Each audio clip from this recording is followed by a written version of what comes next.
पाकिस्तान और सऊदी अरब के दिफाई इत्तेहाद में शामिल होने की ख्वाहिश जाहिर कर दी। अमरीकी जरीदे ब्लूमबर्ग का अपनी रिपोर्ट में दावा।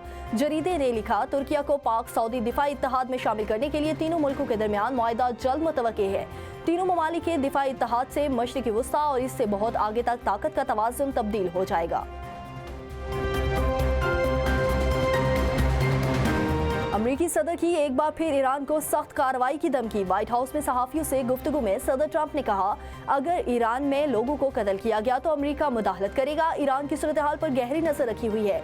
ट्रंप ने ईरान में फौज उतारने के इम्कान को रद्द कर दिया। अमरीकी सदर का फिर पाक भारत जंग रुकवाने और 8 तैयारे गिरने का तस्करा। कहा, मैंने पाकिस्तान और भारत समेत 8 जंगें रुकवाई। पाकिस्तानी वज़ीर आज़म ने भी कहा कि मैंने जंग रुकवा कर लाखों जानें बचाई। सदर ट्रंप का कहना था कि वेनेजुएला के तेल पर कब्जा न होता तो रूस और चीन वहां पहुंच जाते। ट्रंप ने कहा कि ग्रीनलैंड नहीं लेते तो आपका अगला पड़ोसी रूस या चीन होता, हम उन्हें पड़ोसी नहीं बना सकते। अमरीकी सदर का ग्रीनलैंड के इशू पर डेनमार्क से डील का इंदिया।